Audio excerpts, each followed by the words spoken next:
നമസ്കാരം. രോഹിത് ശർമ്മയും സംഘവും ICC ചാമ്പ്യൻസ് ട്രോഫിയിൽ തങ്ങളുടെ തുടക്കം ഗംഭീരമാക്കിയിരിക്കുകയാണ്. ദുബായിൽ നടന്ന ഗ്രൂപ്പ് എയിലെ ആദ്യ പോരാട്ടത്തിൽ ബംഗ്ലാദേശിനെ 6 വിക്കറ്റിനാണ് ഇന്ത്യ തകർത്തു വിട്ടത്. ഈ വിജയത്തോടെ സെമി ഫൈനൽ പ്രതീക്ഷകളും ടീം ഇന്ത്യ വർദ്ധിപ്പിച്ചിരിക്കുകയാണ്. എങ്കിലും സെമി ഫൈനലിൽ ഇന്ത്യ തീർച്ചയായും ഉണ്ടാകുമെന്ന് ഉറപ്പിക്കാൻ വരട്ടെ. ഗ്രൂപ്പ് ഘട്ടത്തിൽ തന്നെ ഇന്ത്യ ഇനിയും പുറത്തായേക്കാനുള്ള സാധ്യത തള്ളിക്കളയാൻ സാധിക്കില്ല. ചില തിരിച്ചടികൾ ഉണ്ടായാൽ ഇന്ത്യ സെമി കാണാതെ ഒരുപക്ഷെ നാട്ടിലേക്ക് തിരിച്ചു മടങ്ങാനും സാധ്യതയേറെയാണ്. ഇന്ത്യയുടെ ചീട്ട് കീറിയേക്കാവുന്ന കാര്യങ്ങൾ എന്തൊക്കെയാണെന്ന് നമുക്ക് നോക്കാം. ഗ്രൂപ്പ് എയിലെ ആദ്യ റൗണ്ട് മത്സരങ്ങൾ പൂർത്തിയായി കഴിഞ്ഞപ്പോൾ ന്യൂസിലൻഡാണ് തലപ്പത്തുള്ളത്.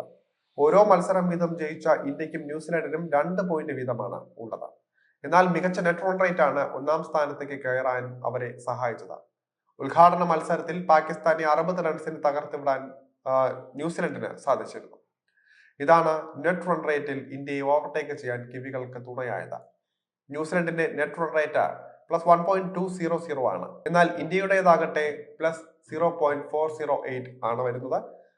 ആദ്യ റൗണ്ടിൽ തോറ്റ ബംഗ്ലാദേശും പാകിസ്ഥാനുമാണ് ഗ്രൂപ്പിൽ 3ഉം 4ഉം സ്ഥാനങ്ങളിൽ ഉള്ളത്. ബംഗ്ലാദേശിന്റെ നെറ്റ് റൺ റേറ്റ് -0.408ഉം പാകിസ്ഥാന്റേത് -1.200യുമാണ്. ഗ്രൂപ്പ് എയിൽ നിന്നും സെമിഫൈനൽ കളിക്കാൻ സാധ്യതയുള്ള ടീമുകളിൽ ഇപ്പോഴും ഫേവറേറ്റ് ഇന്ത്യയും ന്യൂസിലൻഡും തന്നെയാണ്.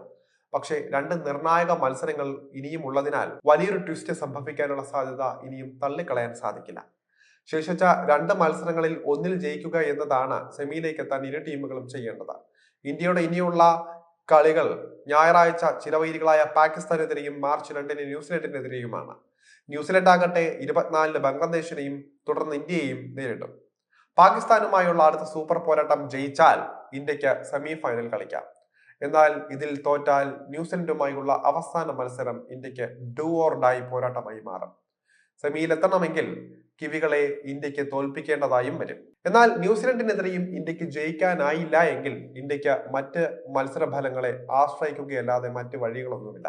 അങ്ങനെ വന്നാൽ പാകിസ്ഥാനും ബംഗ്ലാദേശും തമ്മിലുള്ള കളിയാകും ഇന്ത്യയുടെ വിധി നിർണ്ണയിക്കുക. ഇതിൽ പാക് ടീം ജയിക്കുകയാണെങ്കിൽ 4 പോയിന്റുമായി ന്യൂസിലൻഡിനൊപ്പം അവർ സെമിയിലേക്ക് മുന്നേറും. ഇന്ത്യയും ബംഗ്ലാദേശും പുറത്താവുകയും ചെയ്യും.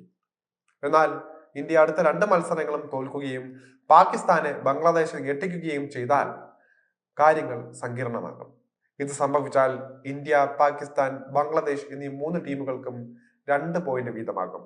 അങ്ങനെയെങ്കിൽ ഇവരിൽ മികച്ച നെറ്റ് റേറ്റ് ഉള്ളവരായിരിക്കും ന്യൂസിലൻഡിന് പിന്നിൽ 2ാം സ്ഥാനക്കാരായി സെമിയിലേക്ക് എത്തുക.